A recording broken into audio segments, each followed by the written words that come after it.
네, 오늘은 대림절 첫 번째 주일입니다. 대림절, 영어로 하면 어드벤트라고 하는 대림절은 잘 아시는 것처럼 우리가 주님의 재림을 기다리는 교회의 절기입니다.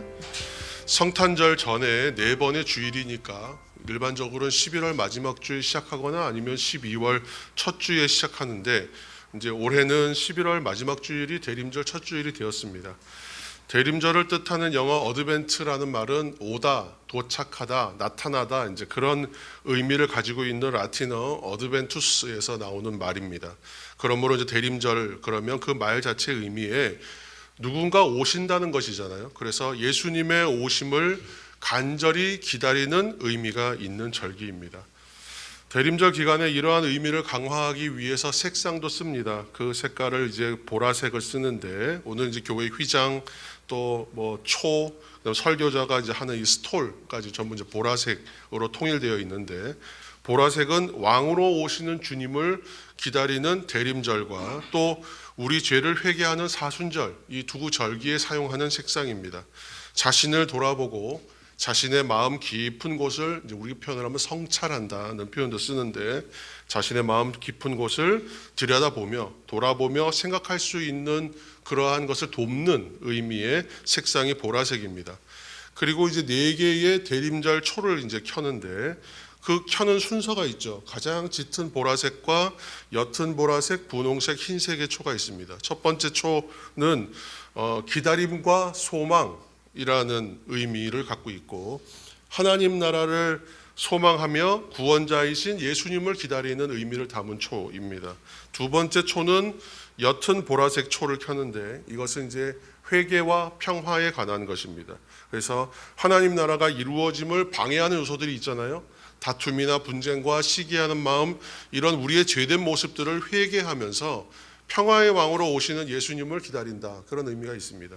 세 번째 초는 이 두 보라색 초와 함께 세 번째 이제 분홍색 초를 켜는데, 이 의미는 사랑과 또 나눔 그리고 기쁨이라는 의미를 담고 있습니다. 그래서 예수님의 사랑으로 우리의 주위를 좀 돌아보면서 어렵고 굶주리며 가난한 사람들에게 예수님의 사랑을 나누고 실천하자, 또 이 일을 할 때 기쁨으로 하자, 그리고 기쁨으로 기다리자, 그런 의미가 있습니다. 네 번째 초는 이제 대림절 마지막 초는 흰색 초입니다. 이렇게 보통 4개의 초로 세팅하기도 하고, 4개의 초를 놓고 중앙에 또 크리스마스 초라 해서 하얀색 초를 또 하나 더 큰 초를 해서 5개로 이제 구성하기도 하는데, 이 네 번째 초는 흰색 촛불이죠. 그래서 만남과 화해 그리고 사랑, 그래서 하나님의 사랑으로 이 땅에 오신 아기 예수님을 우리가 만나는 의미입니다. 죄가 없으신 예수님, 그 죄 많은 모든 인류와의 만남과 화해 그리고 회복 그리고 사랑, 이것을 의미하는 초입니다. 그래서 방금 말씀드린 것처럼 이 4개의 초를 사용하기도 하고, 또 크리스마스 초를 추가해서 5개 쓰기도 합니다. 뭐 4개를 하든 5개를 하든 그렇게 중요하지는 않습니다. 모든 것이 우리 개신교 예전에서는 의미를 중요하기 때문에 형식보다는 의미가 더 중요하다고 생각합니다. 이 대림절 기간 동안 성탄을 맞이하는 우리의 마음이 하나님의 사랑의 극치 또는 그 정수 또 그 결정체라고 할 수 있는 예수님의 탄생, 이 일에 우리의 소망을 담고 이 소망 중에 기다리며 이 기쁜 소식을 이 땅에 전하는 시대의 목자가 되어야 되겠다, 이런 것을 좀 다짐하고 결단하는 대림절 기간이 되기를 축복합니다. 지난 2000여 년 동안의 기독교 역사는 지금 우리가 이제 얘기해가는 이 한 가지 주제에 사실은 매여 있어요. 여기에 의지하고 있어요. 무슨 얘기냐 하면 성육신, 이 땅에 주님이 오셨다라는 사실, 그리고 지금도 오신다는 사실, 그리고 장차 다시 오실 것이라고 하는 사실에 대하여 매여 있죠. 매여 있다는 얘기는 의지하고 있다는 얘기예요. 붙들려 있어요. 근데 이것이 만약에 이 신앙이죠. 대림절 신앙. 그런데 이 대림절 신앙이 부정되거나 아니면 이것이 진리가 아닙니다라고 밝혀진다면 기독교는 아마 지금까지 존재하지 않았을 거예요. 그리고 앞으로도 존재하지 않을 겁니다. 그런데 그러면 굉장히 중요하다는 의미잖아요. 중요하다는 뜻이잖아요. 그런데 정작 기독교인들은 이 대림절 또는 대림절 신앙 자체를 그렇게 중요하게 생각하지는 않는 것 같아요. 그 의미를 깊이 새기지도 않아요. 그래서 신앙의 이유를, 신앙의 어떠한 원인을 다른 곳에서 찾아요. 내가 신앙하는 이유를 다른 곳에 두고 있다는 얘기입니다. 뭐 여러 예들이 있겠지만 대표적으로 두 가지 예를 들자면, 첫 번째는 윤리적 도덕적으로 어떤 신앙관을 가지고 예수를 믿는 사람들이 있습니다. 근데 그분들은 한마디로 말하면 이런 것 같아요. 착하게 살고 정직하게 사는 것이라고 생각해요. 그리스도인을. 당연히 맞죠. 이것은 당연히 우리에게는 필요 조건입니다. 그러나 충분 조건은 아니에요. 이것이 전제가 되는 조건은 아니에요. 이것으로 기독교인이라고 말할 수는 없어요. 그런데 기독교인에게 필요한 것이죠. 그러나 이것을 너무 우선시해서 윤리적 도덕적으로 완전 무결하고 흠이 없는 사람으로 살아가는 것이 그리스도인이라고 생각하는 분들이 있습니다. 세상의 봉사도 열심히 하고요, 이웃에게 정직한 사람으로 인정받습니다. 그러나 그것만으로는 그리스도인이라고 말할 수는 없다는 거예요. 또 한 분들은 이와는 조금 대척점에 있는데 기복적 그리스도인들, 기복적 신앙을 가진 분들. 그래서 이분들은 무조건 하나님 믿는 이유가, 예수님 믿는 이유가 복받기 위해서예요. 예수님 믿는 이유가 내가 잘 되기 위해서. 예수님 믿는 이유가 내가 다른 사람보다 더 잘 되기 위해서 예수님 믿는 분들이 있어요. 그래서 내 인생에 내 최선을 다합니다. 인정 열심히 사는 분들이요. 그런데 거기에 플러스 알파로 하나님 축복 더해지면 당연히 내가 1등이지 라고 생각하시는 것 같아요. 세 번째 경우에는요, 예수 믿으면 천당 간다고 믿는 분들이에요. 예수 믿으면 천당 간다. 그러니까 예수님을 믿은 이유가 예수 믿으면 천당 가기 때문에, 예수 믿으면 천국 가기 때문에, 예수 천당, 불신 지옥, 이 사실을 아주 확실하게 믿는 분들입니다. 지금 이 말한 세 가지의 경우가 대표적인 경우들인데 이 경우들이 다 틀렸다는 얘기가 아니에요. 근데 이것만으로 기독교 신앙이라고 말하기에는 부족하다는 것이에요. 자신만의 철학이나 자신만의 신앙관을 가지고 있다면 이 지금 대림절 신앙이라고 하는 이야기들을 잘 해나가는 이 이야기들이 사실 별로 다가오지 않습니다. 근데 이것이 중요하다고 여겨지지도 않을 수 있어요. 근데 이러한 나름대로의 신앙관은 기독교 신앙에서 가장 중요한 대림절 신앙이 제일 중요하다고 좀 말씀드리는 건데, 이 신앙과는 거리가 있다는 것을 어디에서 발견할 수 있느냐? 오늘날 한국 교회에서 발견할 수 있어요. 한국의 그리스도인들을 통해서 발견할 수 있습니다. 이러한 나름대로의 신앙과는 대림절 신앙과 거리가 있다는 것을 어떻게 확인할 수 있는가? 한국 교회와 한국 기독교인들의 궁극적인 관심이 어디에 있는가를 살펴보면 돼요. 여러분들 생각하시기엔 어떠세요? 한국의 교회와 한국의 성도들이 과연 무엇에 관심이 있는가? 사실은 이타적인 것으로 살아야 된다고는 얘기하지만 신앙은 깊어질수록 이기가 아니라 이타라 그랬잖아요. 나 중심이 아니라 다른 사람을 향하고 내가 아니라 밖으로 향한다 그랬는데, 그렇지만은 대부분 자기 자신에게 집중되어 있다는 것을 알 수 있습니다. 우리가 입술로는 예수 그리스도를 향한 열정과 믿음으로만 살겠습니다라고 말은 하지만 실제로는 내 삶에 몰입되어 있어요.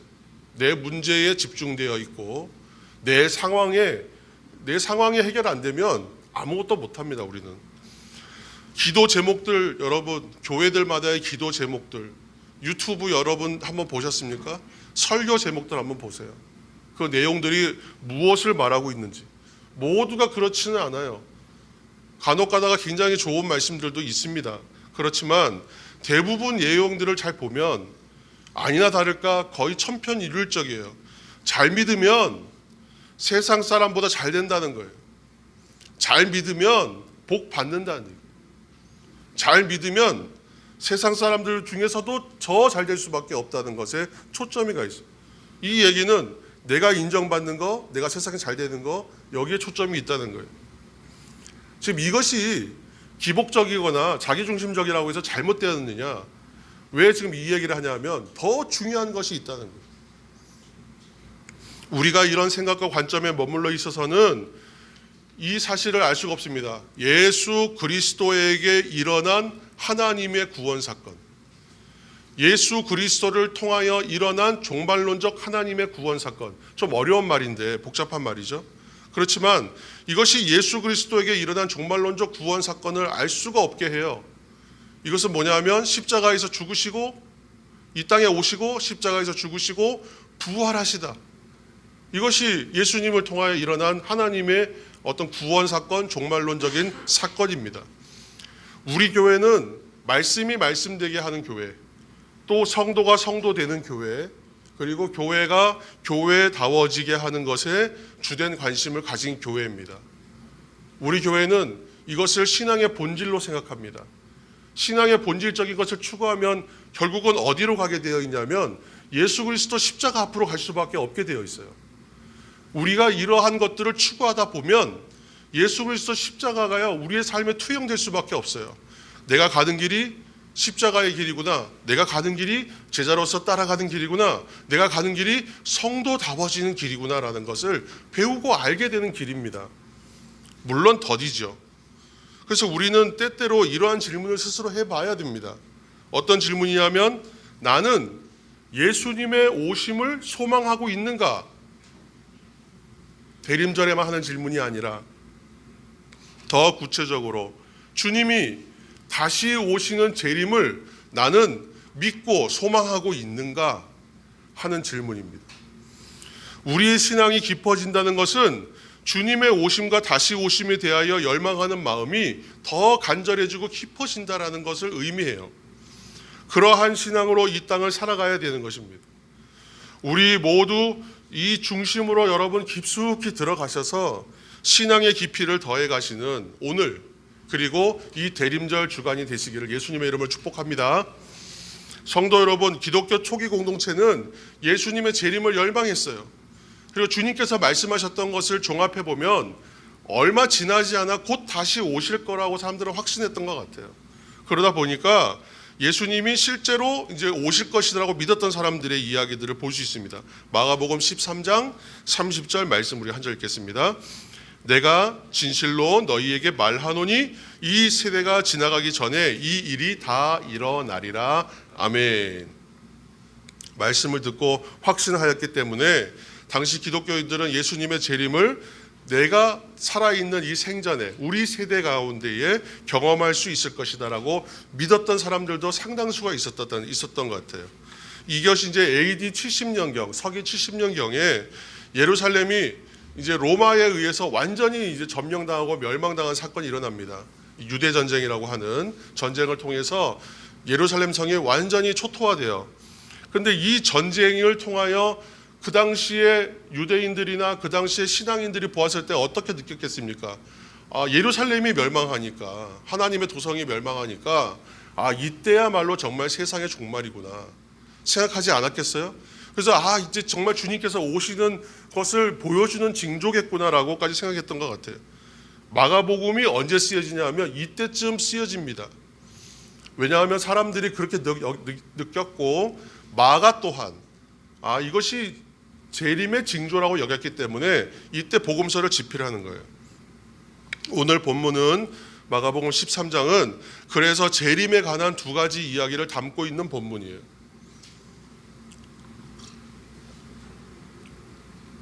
첫 번째는 무화과 나무의 비유. 무화과 나무의 상태를 잘 보면 우리가 계절의 변화를 알 수 있는 것처럼 세상의 분위기와 변화를 보면 주님이 오실 때를 잘 알 수 있을 것입니다 라는 이야기예요. 13장 29절 말씀 읽겠습니다. 이와 같이 너희가 이런 일이 일어나는 것을 보거든 인자가 가까이 곧 문 앞에 이른 줄 알라. 아멘. 그런 이야기죠. 그러니까 지금 말씀 중에 보면 이와 같이 이런 일이 일어나는 것을 보거든 그랬어요.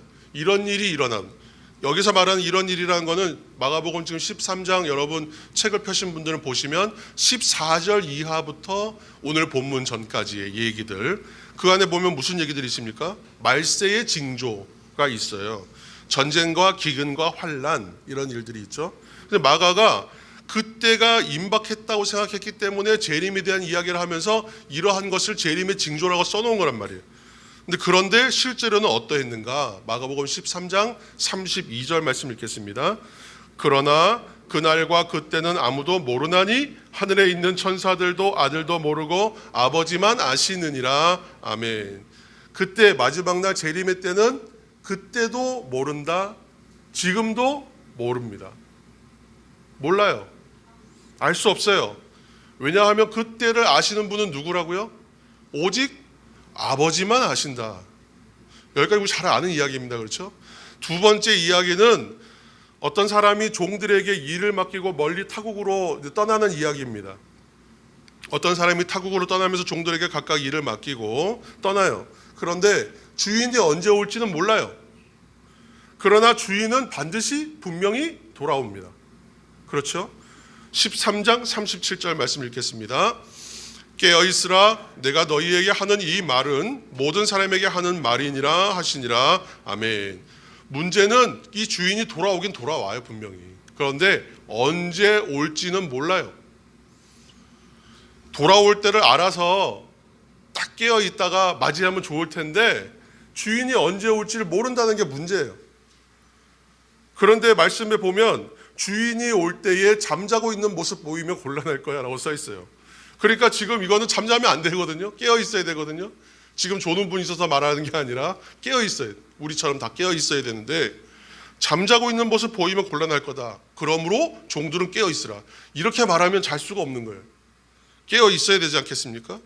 근데 오늘 대림절 첫 주간에 우리는 재림에 관한 두 가지 비유를 들었는데 이 두 개의 비유에서 강조하는 것은 누가 보아도 때에 관한 이야기로 보여요. 어느 때인가. 그러나 그때는 누구만 안다? 아버지만 아시고 그때는 누가 알아요? 주인만이 안다는 얘기잖아요. 그래서 때에 관한 이야기구나. 우리 또 이런 것을 대해서 여러 번 강조하고 있구나. 이렇게 이해하고 이 말씀은 지나가는데 지금 말하는 때가 무엇을 말하는지 우리도 알고 있잖아요. 종말의 때, 마지막 때 모든 것이 완성되는 그때 주님이 오시는 재림의 날입니다. 그런데 그때가 사실은 부활과 생명의 완성을 의미하는 또한 때이기도 하죠. 그런데 오늘 말씀에서는 단지 이 때가 무엇인가, 이 때는 알지 못한다, 주인만이 안다, 아버지만이 아신다는 이야기를 하려고 강조하는 이야기가 아니에요. 강조점은 다른 곳에 있어요. 우리가 한 가지를 더 볼 텐데 그 강조점은 이 말씀 가운데 살펴야 됩니다. 그 때는 어떻게 오냐? 반드시 온다는 거예요.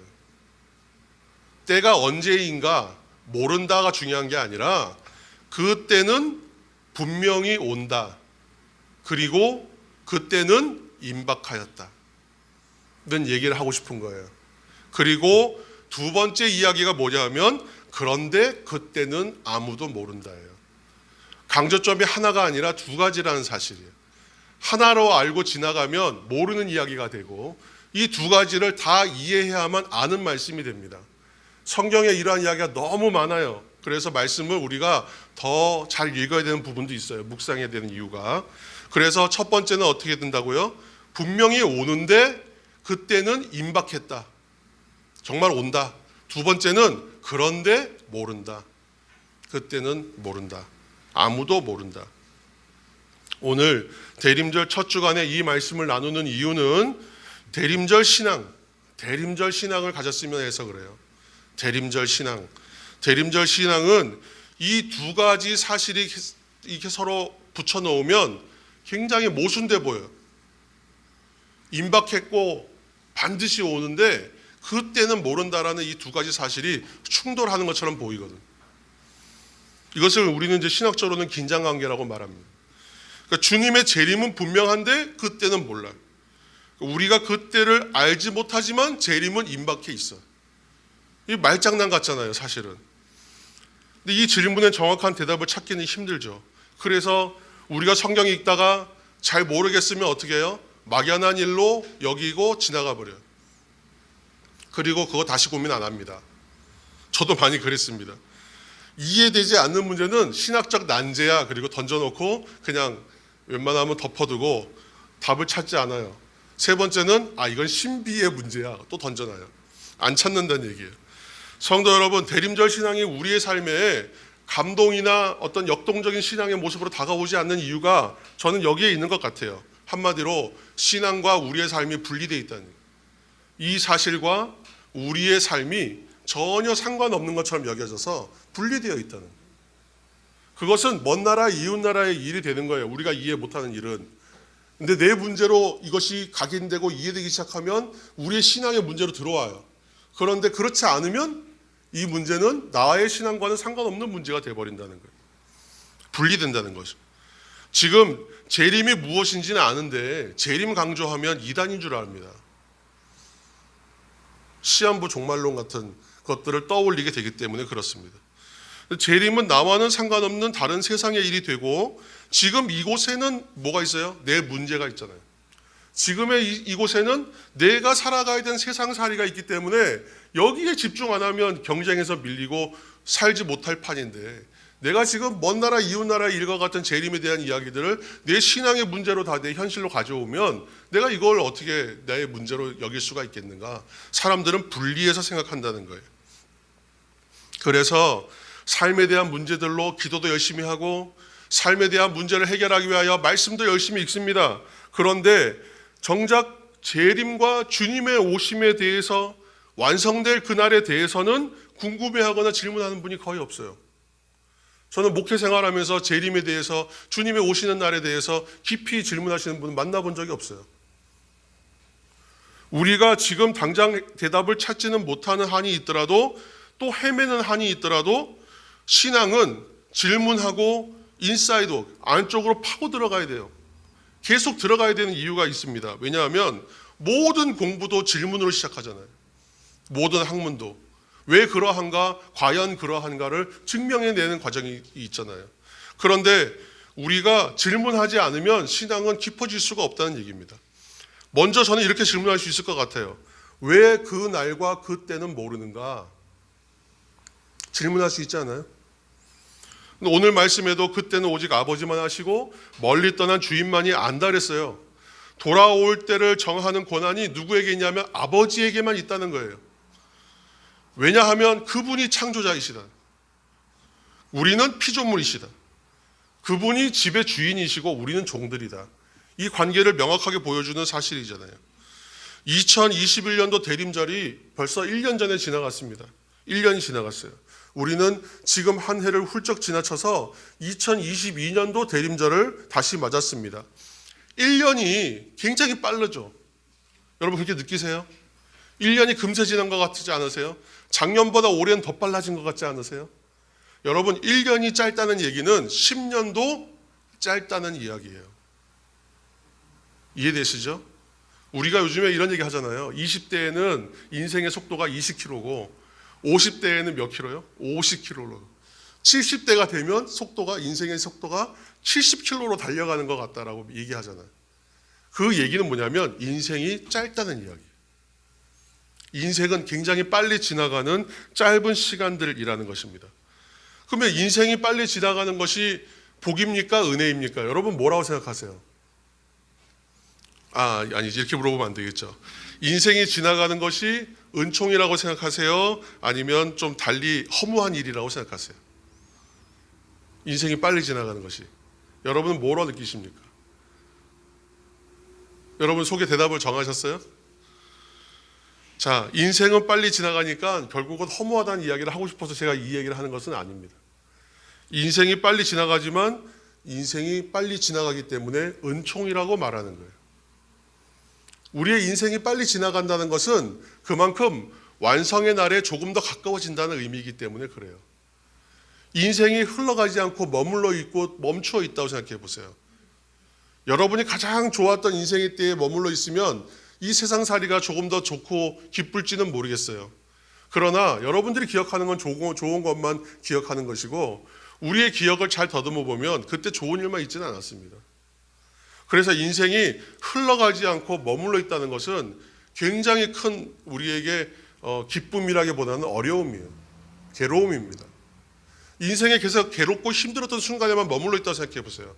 얼마나 힘들겠습니까? 그래서 이 또한 지나가리라. 그런 말들이 나오는 이유가 있지 않겠습니까? 인생은 흘러가야 되는 것이죠. 그런데 인생이 너무 빨라요. 굉장히 짧고 짧은 것 같아요. 그렇다면 그것이 은혜라는 얘기예요. 왜? 완성의 날에 그만큼 가까이 가기 때문에 이 대림절 신앙으로 살아가는 사람들은 그래서 인생이 흘러가는 것에 대해서 허무하다고 여기지 않고 오히려 이것 또한 하나님의 은총이라고 여길 수 있습니다.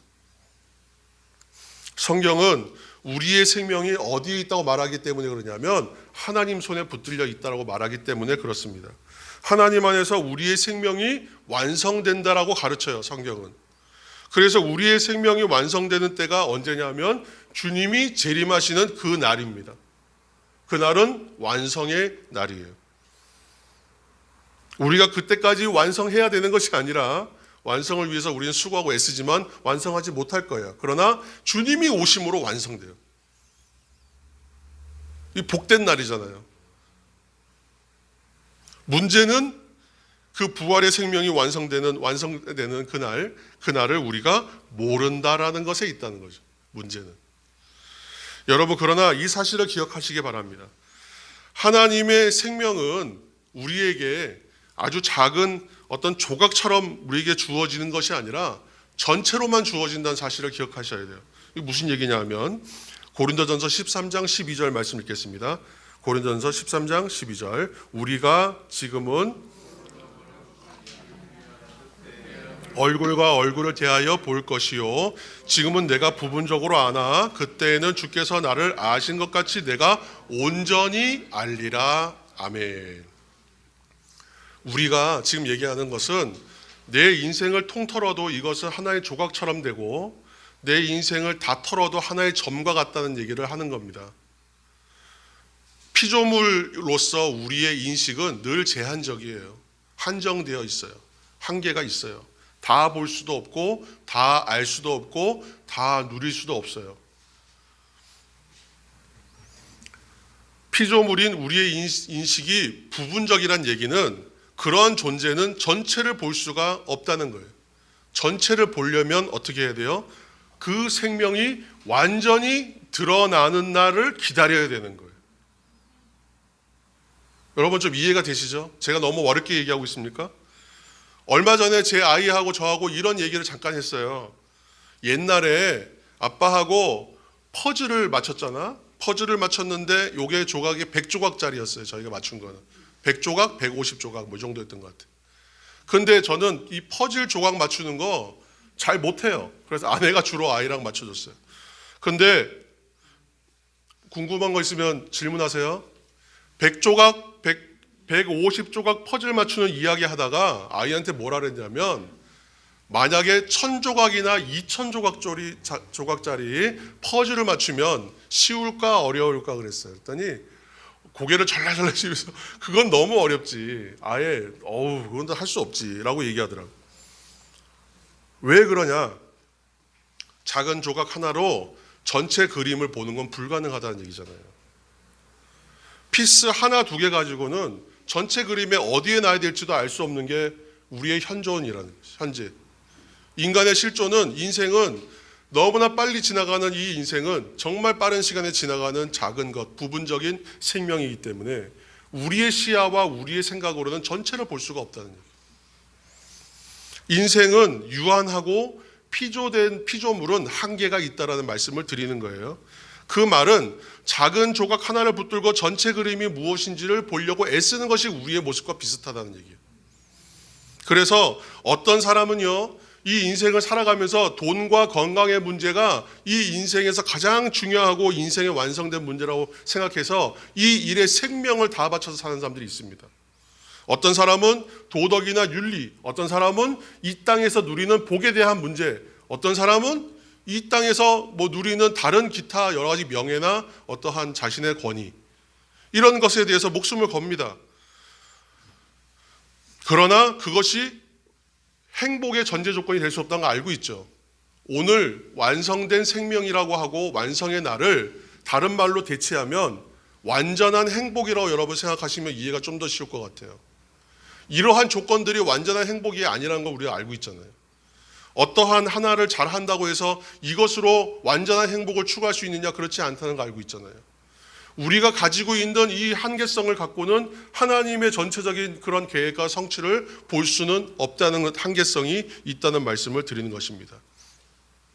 세상에서 겪었던 고통과 슬픔과 괴로움과 또는 억울함과 이것이 더 이상 없는 상태가 퍼즐 전체가 완성된 생명의 완성이요 재림의 때라는 것입니다. 퍼즐 조각이 하나씩 하나씩 맞춰져서 점점 자리를 잡아가면서 조금씩 더 우리가 그 모양이 어떤 것인지 미루어 짐작은 할 수 있어요. 그러나 완성된 모양이 어떤지는 완전히 보지는 못해요. 그래서 오늘 말씀에 그것이 희미하게 보인다 그랬어요. 그러나 언제요? 나를 아신 것 같이 내가 온전히 아는 날이 옵니다. 우리가 어린아이 때 알지 못했던 것을 영적으로 어른이 되면 조금씩 알아가죠. 아직은 희미하지만 부분적으로 알지만 우리는 완성의 날은 확실히 있고 그것은 임박했다는 것은 알고 있다는 얘기예요. 우리가 이런 일이 가능한 것은 우리의 삶 안에 우리 안에 이미 하나님의 생명 한 조각이 들어와 있기 때문에 가능한 거예요. 이 생명의 어떠한 조각들을 우리가 붙잡고 있고 가지고 있지 못했다면 그 생명 전체에 대한 그림도 그릴 수가 없어요. 가늠도 할 수 없습니다. 그러나 한 조각 가지고 있거든요. 우리의 삶이 비록 보잘것없어 보이고 금세 지나가는 인생 같고 한 조각의 어떠한 부분적 생명인 것처럼 보이지만 그리고 여전히 다 보지는 못하지만 우리는 전체와 연결되어 있다. 모든 것이 아직은 감추어져 있지만 한 조각만 드러나 있지만 이 한 조각으로 확신할 수 있는 건 하나님은 조각으로 주시는 분이 아니라 전체로 주시는 분이라는 거예요. 그래서 이미 다 가졌어요. 이미 다 받았어요. 그래서 우리가 이 완성의 날을 사모하는 거예요. 이 완성의 날이 있다는 것을 믿기 때문에 소망으로 품는 것입니다. 우리 삶 안에 이미 이러한 완전한 생명이 들어와 있습니다. 이 생명이 바로 예수 그리스도예요. 그리스도 안에서 이미 종말에 일어날 부활의 생명이 완성되어 있어요. 그래서 우리가 이 예수님의 부활이 바로 예수 그리스도에게 일어난 하나님의 종말론적인 구원 사건이라고 말하는 것입니다. 지금 성도들은 이 예수님을 통하여 예수 그리스도를 통하여 참된 생명의 그 한 조각 붙들고 접붙여져 있는 상태로 우리가 되어 있다는 것을 말씀드리는 것입니다. 굉장히 쉬운 얘기인데 어렵게 얘기한 것 같아요. 좀 깨달아지면 우리가 좀 어렵지 않습니다. 이 대림절 기간 동안 이 말씀들을 나눠갈 텐데 2022년도 대림절이 시작되었습니다. 우리를 향해 오셨고 지금도 오시고 다시 오실 주님을 기다리는 절기가 대림절입니다. 주님을 기다린다는 것은 마지막 때의 완성의 때를 기다린다는 의미예요. 깨어있으라는 말은 나의 인생이 지금 무엇을 향하여 완성형에 가고 있잖아요. 무엇을 향하여 가고 있는지를 정신을 차리고 살피라는 의미예요. 깨어있으라는. 잠자지 말라는 것이 아니라 깨어있으라는 거예요. 이것을 모르면 망각하면 목적이 없는 인생이 된다니까요. 완성의 때를 향하고 있는가? 나의 발걸음들을 묵상해가는 시간이 대림절 기간입니다.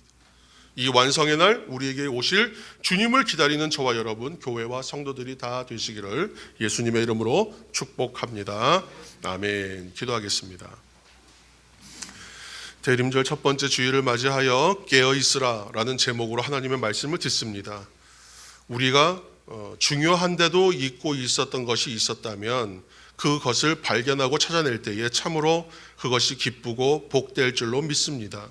참된 행복을 위하여 사람들은 여러 방법을 추구하지만 정작 참된 행복은 다른 곳에 있다는 것을 알았을 때 그 허탈함들을 세상 사람들은 경험할 것이나 하나님의 성도들은 지금 내가 붙들고 있는 이 작은 한 조각이 전체와 연결되어 있는 생명임을 깨달아 이 생명 붙들고 완전한 생명, 완전하게 완성되어질 생명을 향하여 걸어가는 인생이라는 것을 깨달았을 때에 얼마나 이 삶이 복되고 소망 있는 삶이 될는지요.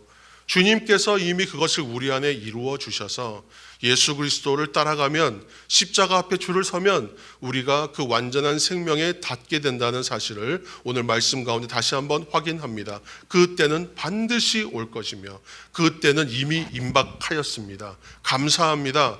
영원한 하나님의 나라의 완성의 날을 향하여 오늘도 걸어가는 이 걸음이 부끄럽지 않게 하여 주시고 이 걸음이 더디지 않게 하여 주옵소서. 이 인생이 빨리 지나간다고 하여 허무해하고 아쉬워하는 것이 아니라 내가 그 완성의 날에 조금 더 가까이 다가가고 있다는 것을 깨달으면서 인생이 흘러감 또한 감사하는 우리 성도들 다 되게 하여 주시고 이 대림절 기간의 묵상의 시간이 되게 도와주시옵소서. 모든 말씀을 예수님의 이름으로 기도합니다. 아멘.